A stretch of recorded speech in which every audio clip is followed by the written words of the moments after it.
I never thought I'd be writing this post. My name is Tamara, and until a week ago, I believed I had the perfect life with my husband, David, 38M. We've been married for 10 years, and I thought we had everything we could ever want. David is a respected local doctor, and I work as a high school teacher. We have 2 beautiful children, Emma, 8F, and Jack, 6M. Our friends always said we were the ideal couple, and I believed it too. But last week, my world came crashing down. I found out that David has been having an affair with his nurse, Emily, 28F, for over a year. The betrayal hit me like a ton of bricks, and I'm still struggling to process it all. It started when I noticed David becoming distant. He was working late more often, and when he was home, he seemed distracted. I chalked it up to stress from his job, but something felt off. Then, I started hearing whispers around town.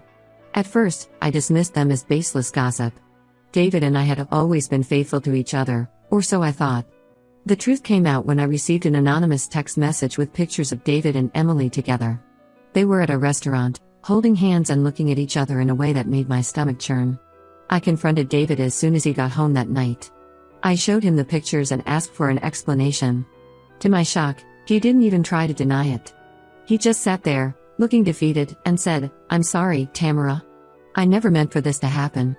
I felt like I was in a nightmare. David, the man I had loved and trusted for over a decade, admitted to having an affair with Emily for the past year. He said they met secretly whenever they could, using work as an excuse. I couldn't believe what I was hearing. When I asked him why, his answer shattered me even more. He said, "I love Emily. It started as a friendship, but it grew into something more. I'm sorry, but I can't ignore my feelings anymore." I was furious. How could he do this to me, to our family? I yelled at him, demanding to know how he could throw away everything we had built together. He just sat there, looking guilty and conflicted. I couldn't stay in the same house as him. With tears streaming down my face, I packed a bag and left. I'm staying with my parents now, trying to make sense of everything. My mom and dad have been incredibly supportive, but I still feel lost and betrayed. David has been trying to reach out. He's called and texted, begging for forgiveness and a chance to explain. But I can't bring myself to talk to him. The man I thought I knew is a stranger to me now. I'm worried about our children. They're staying with David for now, as I didn't want to disrupt their routine more than necessary. But how am I supposed to explain this to them? How can I tell them that their father chose another woman over our family? Emily, the nurse he had an affair with, is young and ambitious. I've met her a few times at hospital events, and she always seemed nice. I never suspected she would do something like this. Now, I can't help but wonder if she pursued David because of his status and stability. I'm trying to stay strong for my kids, but it's hard. I cry myself to sleep most nights, wondering how I didn't see the signs. Was I too trusting? Did I ignore red flags because I wanted to believe in our perfect life? The worst part is, I still love David. Despite the anger and betrayal, a part of me misses him. But I don't know if I can ever trust him again.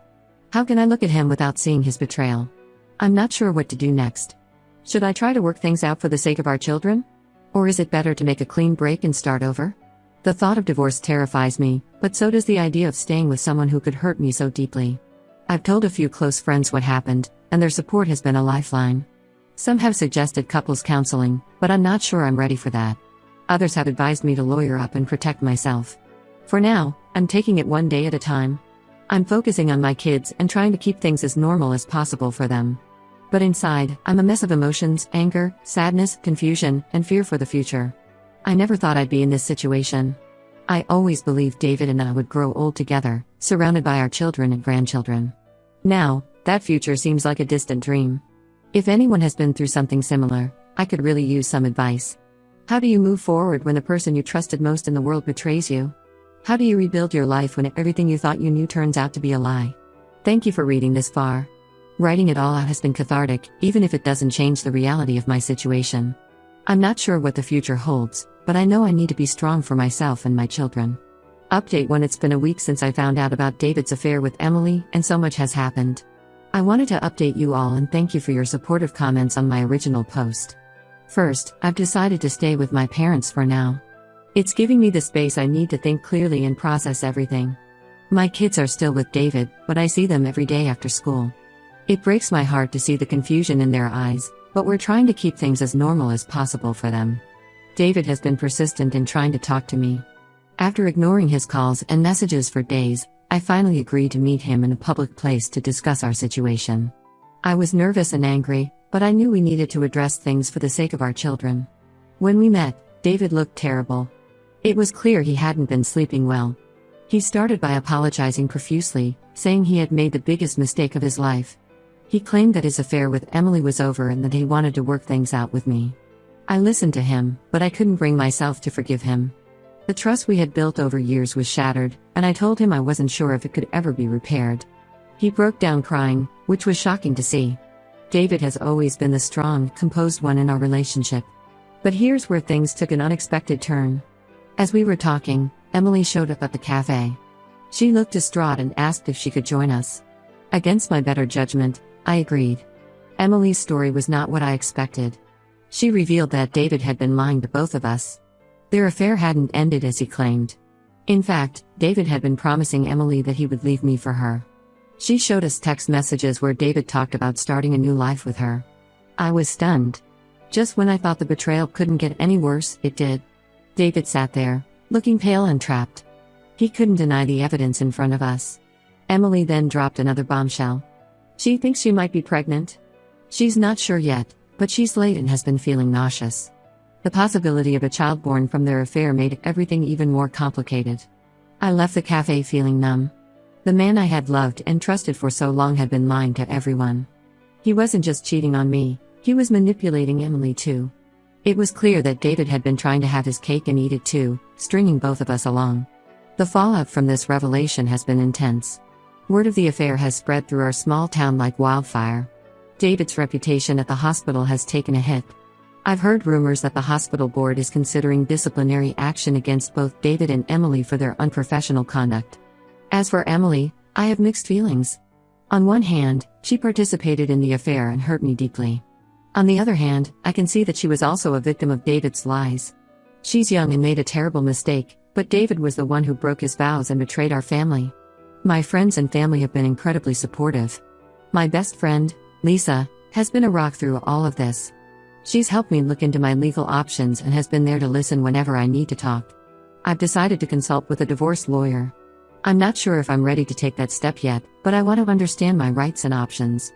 The thought of ending my marriage is heartbreaking, but staying with someone I can't trust seems impossible. The children are starting to sense that something is wrong. Emma, our oldest, asked me yesterday when I was coming home. It broke my heart to see the worry in her eyes. Jack has been having nightmares. I know we need to tell them something soon, but I'm at a loss for how to explain this situation to them. David has moved out of our house and is staying with his brother. He keeps trying to convince me to give him another chance, saying he'll do anything to save our marriage. But how can I believe anything he says now? As for Emily, she's been put on leave from the hospital pending an investigation. I've heard she's considering leaving town to escape the gossip and judgment. Part of me feels sorry for her, even though I'm still angry about her role in all of this. I'm taking things one day at a time. Some days, I feel strong and determined to build a new life for myself and my children. Other days, the grief and anger overwhelm me, and I can barely get out of bed. But I'm trying to stay focused on what's best for my kids. I'm not sure what the future holds, but I know I can't go back to the way things were. The perfect life I thought I had was an illusion, and now I have to face reality. It's scary, but I'm discovering a strength in myself that I didn't know I had. Thank you all again for your support and advice. It means more than you know to have a place to share my story and feel understood. I'll update again when I have more news or if anything significant changes. Update 2: It's been a month since my last update, and the situation has taken some unexpected turns. I want to thank everyone for their continued support and advice. It's been a lifeline during this difficult time. First, the big news: Emily is indeed pregnant. She's about 10 weeks along now. This development has made everything even more complicated. David is torn between his responsibilities to our family and his unborn child with Emily. It's a mess, to say the least. But here's where things get really strange. Last week, I received an anonymous email with some disturbing information. The sender claimed to have evidence that David and Emily's affair wasn't just a personal matter, but part of something much bigger and more sinister. At first, I was skeptical. It sounded too far-fetched to be true. But curiosity got the better of me, and I started digging. What I uncovered shocked me to my core. It turns out that David hasn't just been cheating on me. He's been involved in a prescription drug scheme at the hospital. He's been writing fake prescriptions and Emily has been helping him distribute the drugs. They've been using their affair as a cover for their illegal activities. I was stunned. The man I married, the father of my children, wasn't just an adulterer, he was a criminal. I felt sick to my stomach thinking about all the lies and deception. Not knowing who to trust, I reached out to Lisa, my best friend who works as a paralegal. She helped me gather more information and evidence. We discovered that several other hospital staff members were involved in the scheme. I was torn about what to do with this information. On one hand, I was angry and wanted justice. On the other hand, he's still the father of my children, and I worried about the impact on them if this became public. After much deliberation, I decided to confront David with what I knew. His reaction confirmed everything. He broke down and admitted to everything, the affair, the drug scheme, all of it. He claimed he got involved to pay off some gambling debts and things spiraled out of control. Emily, it turns out, was more of a victim in all of this than I initially thought. David had manipulated her into participating in the drug scheme, using their affair and her feelings for him as leverage. When she found out she was pregnant, she wanted to come clean, but David threatened her. I was overwhelmed by all of this information. My world, which had already been turned upside down, was now completely unrecognizable. The man I thought I knew never really existed.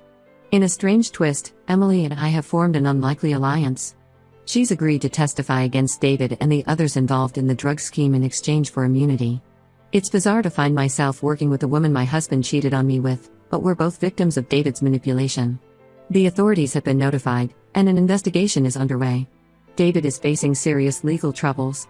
He's been suspended from the hospital, and criminal charges are likely. As for our marriage, it's over. There's no coming back from this level of betrayal and criminality. I filed for divorce and am seeking full custody of our children. The lawyer Lisa recommended has been incredibly helpful in navigating this complex situation. Telling the children about the divorce was one of the hardest things I've ever had to do. Emma and Jack are understandably confused and upset. We've started them in therapy to help them process everything that's happening. I'm still staying with my parents, but I'm looking for a place of my own. I need a fresh start, away from the memories and pain associated with the house David and I shared. The support from my family and friends has been incredible. Even some of David's family members have reached out to offer their support to me and the kids. They're as shocked and disgusted by his actions as I am. As for Emily, she's cooperating with the authorities and is focused on her pregnancy. Despite everything, I can't bring myself to hate her. She's another victim in David's web of lies. I'm taking things one day at a time. Some days are better than others. I'm focusing on my children, my job, and rebuilding my life. It's not easy, but I'm discovering a strength in myself that I never knew I had. Thank you all again for your support. It means more than you know. I'll update again when there are significant developments in the legal case or in my personal situation. Update 3. It's been 6 months since my last update, and a lot has happened. I want to thank everyone who has followed my story and offered support and advice along the way. Your kindness has meant more than I can express. First, the legal situation with David has been resolved. He pleaded guilty to multiple charges related to the prescription drug scheme. He's currently serving a 5-year sentence in a minimum security prison. It's still hard to believe that the man I married ended up behind bars, but I've come to terms with the fact that I never really knew him at all. The divorce is final. I got full custody of Emma and Jack, with David having supervised visitation rights once he's released. The kids are still struggling with the situation, but they're in therapy and slowly adjusting to our new normal. We've moved into a new house, and it feels good to have a fresh start. Emily gave birth to a healthy baby boy 2 months ago. She named him Ethan. It's a complicated situation, but I've chosen not to harbor resentment towards an innocent child. Emily and I have maintained a civil relationship for the sake of all the children involved. She's moved to a nearby town for a fresh start and is focused on being a good mother to Ethan. As for me, I'm doing better than I ever expected. The past year has been the hardest of my life, but it's also shown me how strong I can be. I've returned to teaching full-time and have even started taking some evening classes to further my education. I've also started dating again, which feels both exciting and terrifying. It's a guy named Mark who I met through a local community group. He knows my history and has been incredibly patient and understanding. It's early days, but it feels good to know that I can trust and open my heart again. The children have met Mark, and while it's an adjustment for them, they seem to like him. Emma especially enjoys his dad jokes, which I find endearingly corny. Jack is a bit more reserved, but he's warming up slowly. I still have moments of sadness and anger when I think about everything that happened with David. But those moments are becoming less frequent and less intense. I'm learning to let go of the past and focus on the future. One unexpected positive outcome of this whole ordeal is that I've become an advocate for others who have gone through similar situations. I've started a support group in our town for people dealing with infidelity and betrayal. It's been healing to connect with others who understand what I've been through and to help them on their journey to recovery. As for David, I've chosen to limit my contact with him to matters concerning the children. It's not always easy, especially when the kids have questions or want to talk about him, but I'm doing my best to navigate this complex situation. Looking back on everything that's happened, I can hardly believe how much my life has changed in just a year. The pain and betrayal I felt when I first discovered David's affair seemed like a lifetime ago. While I wouldn't wish this experience on anyone, I've grown so much through this ordeal. I've learned the importance of self-reliance and the value of a strong support system. My parents, Lisa, and my other friends have been incredible throughout this journey. I don't know how I would have made it through without them. The children are resilient, but they still have their tough days. Emma sometimes gets angry and lashes out, while Jack has become more withdrawn. We're working through it together, and I'm proud of how they're handling such a difficult situation. I make sure to remind them every day that they are loved and that none of this is their fault. As for my relationship with Mark, we're taking things slow.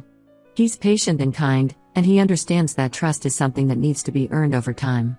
It's refreshing to be with someone who is honest and open about his feelings and intentions. I've also been focusing on self-care and personal growth.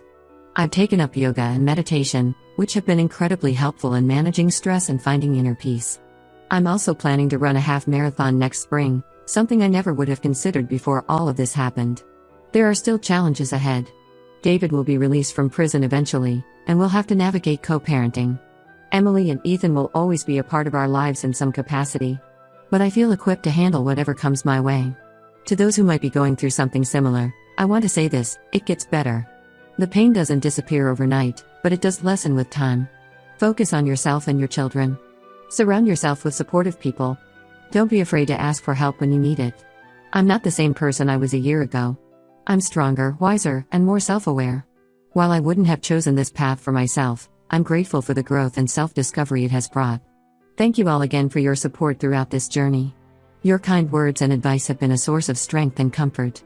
I may not update again for a while, as I'm focused on moving forward with my life. But know that your support has made a real difference in my life, and I'm eternally grateful.